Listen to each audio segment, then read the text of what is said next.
Pow! Pow! Pow!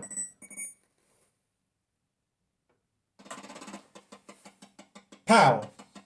Pow! Pow!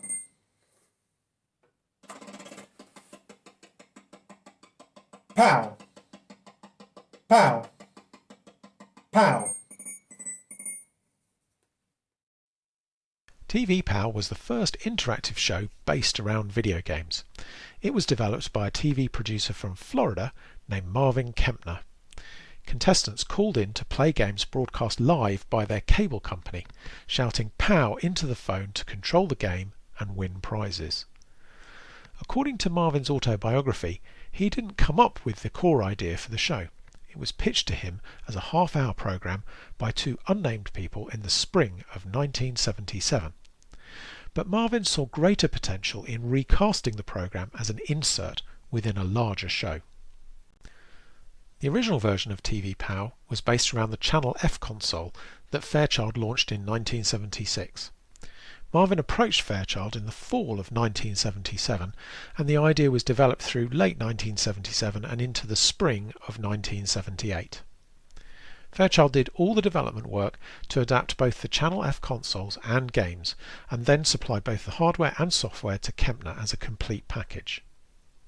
TV Pow debuted on KABC TV in March of 1978. The first game was played on Los Angeles AM, hosted by Sarah Purcell and Regis Philbin.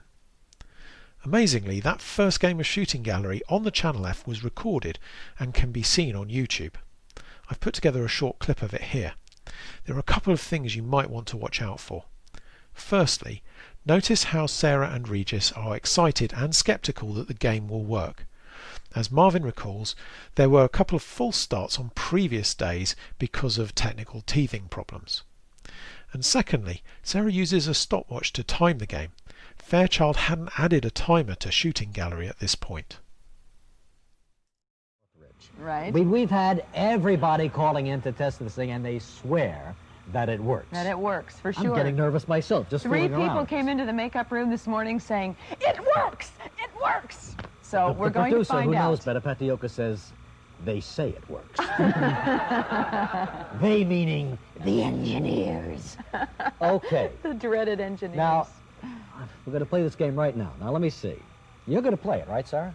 yes, and show everybody how we to have do to it. have a demonstration. We're going to have a right? demonstration. We're going to show you how it works. Oh, that music makes me Goes up. nervous. Now, I'm going to get this organized for you. Okay, reset. Press these Twice two on the over 2 here. button. Yeah. Are you ready now? Yeah, I'm ready. Now, I want you to know at home that in lieu of you pushing this, you're going to say "pow." And when you say "pow," you will activate that bullet. The first okay? idea was to have 5 million of these plungers made. Yeah. Then we decided, no, we'll just use the voice. All right. All right, here we go. All right. Say "pow" too, Sarah. Pow. Pow, see? Pow! Good, Sarah. Pow! Come Whoops. on. You'd like to go to line 6, is that it? To Orange County. Good morning, Orange County. You're on TV Pow. Good morning. Hey! How are you? Fine. You know how to play this game, right? Yes, hope it Wa- works. Watch the angle of the gun, you know, and then say "pow" when you want to fire off a bullet. Did you Okay. notice how the angle of the trajectory changes? Yes. Trajectory. Trajectory. Did you notice that? No, really, Yes. because it does change. When you hit something, then it does change, and you have to allow for that. Now Okay. remember, you have no lines. All you can say is "pow," because if you say anything else, you'll activate that gun. Okay? Okay. All right. I know. All right. here we Okay, go. don't say anything They're else holding but up "pow." little cards Here saying... we go, Hold it up. darling. Good luck. Here we go. Pow. Pow. Pow. It works. Pow. It works! Pow. I don't believe it. Pow. Oh. Pow. Oh, 5 seconds. Pow. 4, Pow. 3, Pow. 2, 1. Pow. That's it. I'm sorry. She Lady, didn't get any. you were absolutely terrible at I that. know. So there we go. That first game was a bust. The unnamed contestant failed to score a hit. As you can see, because the contestants could only shout "pow," the games were very simple and only lasted 15 or 30 seconds. Despite this rocky start, TV Pow was a hit, and less than a year later over 35 cable companies had syndicated the show. Fairchild continued to adapt new games for TV Pow during 1978. In addition to Shooting Gallery, we can find videos of baseball, bowling and quadradoodle being used on YouTube. and the Kempner advert to the right here suggests that versions of Dodge It, Maze and Tic-Tac-Toe may also have been in development. All this progress came to a screeching halt at the 1979 Winter CES show, when Fairchild announced to Kempner that they were leaving the video games industry. Whilst Kempner could keep the hardware and software already supplied, Fairchild would not manufacture more. Suddenly, 1979 became a transition year.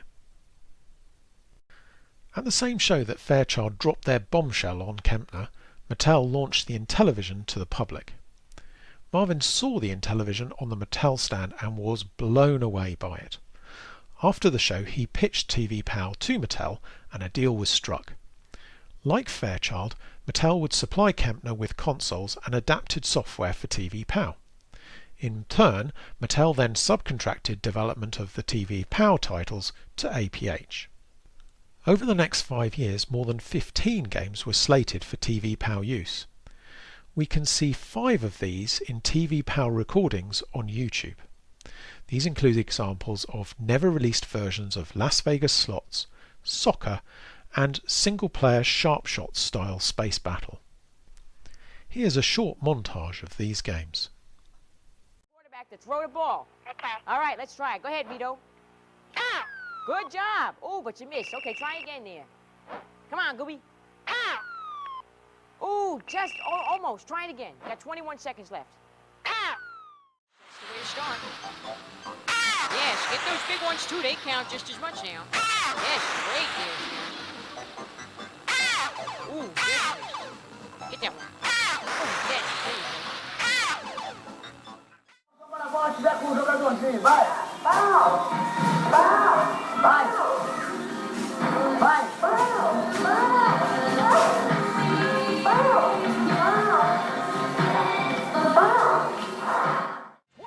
$20. Everybody will also win a Ranger Bob Cup and tickets to Olympic Park. Every afternoon we put 2 buckaroos on the phone together and let them battle it out. Don't miss the excitement. Speed Racer, the Little Rascals, and 2-Player Pow, weekday afternoons at 4. Pow.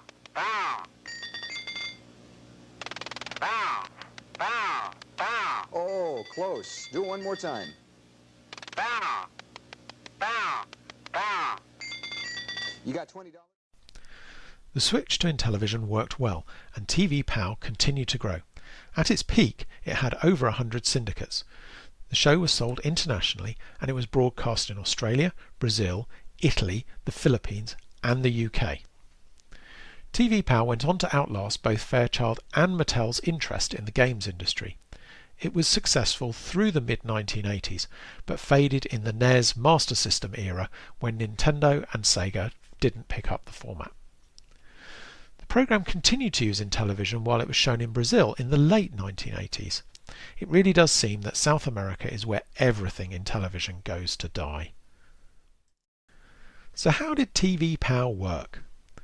Physically, the system was essentially a rack-mounted video game console, as you can see in the Kempner marketing document on the right. This would have been installed in the studio control room. We don't know too much about its internals, but probably the most significant hardware modification to the console will have been the addition of a component or composite video and audio output suitable for broadcast use. Overall, the system must also have had electronics to connect a telephone or microphone input to a controller fire button. Presumably there was a version of the system that had 2 audio inputs, as we have the video I showed earlier advertising 2-player Space Battle. We know that the contestant's input was fed through to an Intellivision action button because the APH diagram below details the standard controls for TV Pow games. This includes using the disc to start the game and the action buttons for Pow. The TV Pow games were distributed as EPROMs on development T-carts. The pictures at the bottom are from Papa Intellivision, and despite what's written on the cartridge labels, they show the only 2 TV Pow games now known to exist. One is believed to contain the sharp-shot version of football, also known as K-Foot, and the other is one of the 2 Space Battle variants. Within APH, TV Pow game variants seem to have used this K prefix as a naming convention in reference to Kempner. Finally, there was a prop console for use on the studio floor, as shown on the right. It's not clear whether this was just a shell or whether its controllers were wired to the console back in the control room. Certainly there seems to be a lack of a power cable here. However, in videos we can see the presenters fiddling with the console in a plausible way. Of course, the elephant in the room is, did TV Pow really have voice recognition? On one side there are naysayers who worked at TV stations and recount people sitting in the control room pressing buttons when the contestant shouted "Pow." And on the other side there are believers, including Marvin Kempner and people like me. The arguments put forward by both sides are pretty clear. The doubters cite personal experience and rightly say that reliable voice recognition was a technical impossibility in the 1970s. They suggest it was easier, cheaper and just more reliable for a person to press fire. They also point to instances where videos show shots being fired without the contestant saying "Pow." The believers note that sound activation doesn't require voice recognition. They point to TV Pow marketing material, a Fairchild patent, and highlight that Kempner went on to develop and market other voice-activated products. Finally, whilst there are examples of shots being fired without the contestant saying "Pow," there always seems to be some background noise present when this happens. Let me show you some evidence and see if I can convince you. In this first clip, we see TV Pow being used at a live event at the North Carolina State Fair. Notice how when the host talks to the audience, he uses a single mic with a windshield. Yeah, give him a hand there. Take yourself a bow there, Pat. Feel more like the unincredible Hulk. You look like it, too. Wait a minute. Look out there. What do you mean? Now, when they're actually playing the game, you'll see that two mics are shoved under the child's nose. And finally, when the game is over, the presenter places the second mic, the one without the windshield, down on the video game console. Go get him, guy. Pow! Oh! Out of time. Give him a round of applause there. 2 out of 26. You want a t-shirt? And he wins an I Turned Barney On t-shirt. Listen. It seems pretty evident that the second mic is being used for game input. In this second clip, from later at the same event, we see Danielle playing.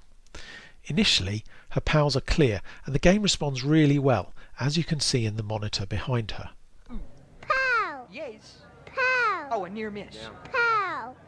Pow! Now. But later she starts to lengthen her pows, and when she does, we seem to get 2 shots rather than 1. Surely a human pressing fire wouldn't do this. Now. Pow! Good shot there. Pow! Yeah. Pow! Whoa. Pow! A little later. Pow! Wait a little longer. Pow! A little longer. Pow! All right. Caught a corner of that one. And later again, she dissolves into laughter, at which point the game goes into autofire. Pow! Yeah. Poo! Pooh. All right. That's all right. Give her a I think that this is pretty clear evidence that the shots are being triggered by an audio switch. Not a Siri-like voice recognition, but something much simpler that's triggered by the volume of the sound. Now these videos clearly don't support the idea that TV Pow used voice activation at every installation or at all times. Unfortunately, we don't have equivalent evidence for the use of the Intellivision flavour of TV Pow, or for its use in the studio. You might rightly ask, if voice activation is so simple, then what's all the fuss and patents about? And this is one of the interesting things. Kempner didn't file a patent for TV Pow. Fairchild did. And the only relevant Fairchild patent is not to do with voice recognition or even sound activation. It covers the show's hosts coaching contestants. If we look at a simplified view of the phone call between the host and the contestant, it consists of 2 sets of cross-connected microphones and speakers. The sound picked up by each mic is sent to the speaker at the other end of the call, and this is called the main tone of the conversation. Now, what you may not know is that in analog phones, a little bit of this sound is also fed into the earpiece of the local handset by the phone itself. This is called the side tone, and it was done to help people moderate the volume of their speech by providing some feedback. Now, having been mixed in with the incoming main tone within the phone's earpiece, the side tone is also effectively transmitted backwards down the line to the microphone at the far end. On a normal phone, this doesn't cause a problem. However, I suspect you can see where this is going. If we have TV Pow listening in on the call, it's going to hear the presenter's side tone as well as the contestant's main tone, and this additional side tone will also trigger shots. What we need is a clever piece of kit that will let the contestant's main tone through to TV Pow, but filter out the presenter's side tone, and it's this that the patent covers. So the main technical development in TV Pow was a new way to filter out the side tone signal from a phone. This wasn't a new idea, there were loads of other side tone removal methods, but it was designed for use in a TV studio. However, and this is the key point, if TV Pow wasn't listening in on the call, and it wasn't triggered by sound, then the presenter's side tone would not have been a problem, and the patented technology would not have been required. So, as I hope I've shown, TV Pow voice activation almost certainly existed, and at its heart it could have been based on a relatively simple sound switch. And that brings us full circle to the demo I started this talk with. What we have here is a simple sound activated switch, which is wired to a controller connector plugged into my Super Video Arcade. When the mic picks up enough sound, it closes the switch and effectively presses a controller action button.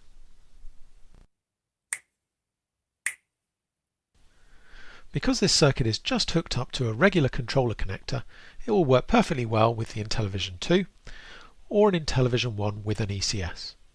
And it's also compatible with the other TV Pow games that Mattel released on Sharpshot. I've also put together a ROM that mimics the 3 unreleased Intellivision games we see on YouTube. So that's Single Player Soccer, Las Vegas Slots, and Single Player Space Battle. Let's start by taking a look at slots. The player gets 3 or 5 spins to win as much money as possible. Letters score $5 and cherries score $2. After the host starts the reel spinning, the contestant shouts POW to stop each one in turn. But don't wait too long, as they will stop automatically after 4 seconds.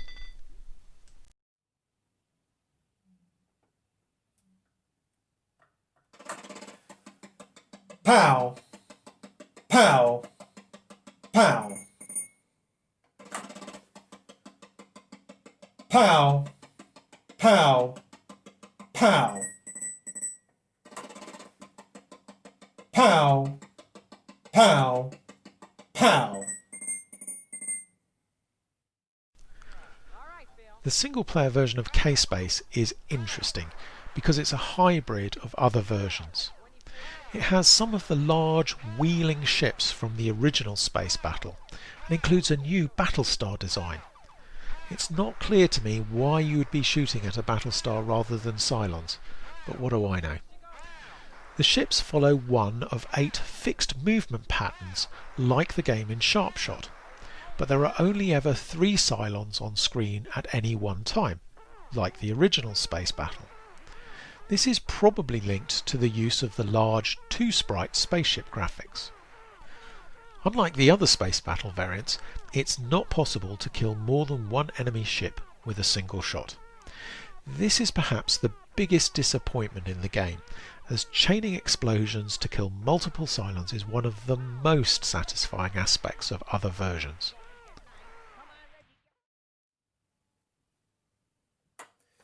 Pow, pow, pow, pow, pow, pow, Pow! Pow! Pow! Pow! Pow! Pow! Pow! Pow! Finally, we have soccer. This was probably the most difficult game to put together because we have only one ropey video from Brazil showing it. However, it seems to be very similar to single-player football. Thread your shots through the defenders to score. In practice, it proves to be quite hard. Pow! Pow! Pow! Pow! Pow! Pow! Pow! Pow! Pow!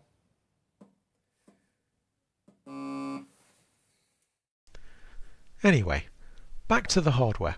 Because the microphone circuit is wired up to a controller action button, we can still provide input using the other controller. Now, if this was how the original TV Pow worked, it would have been possible for someone in the control room to be in the loop, firing shots if there were technical problems, or if they just felt bored. I hope this demonstrates that a voice-activated TV Pow was possible, and it wasn't necessarily that complicated. Instead, it was the fact that the contestant was calling in using a phone, rather than being in the studio, and the need to get broadcast quality audio and video out of the console that introduced complexities to the system. Again, this doesn't mean that voice activation was used everywhere, or all the time. There are videos where background noise seems to make the system unreliable, and a human would clearly do a better job.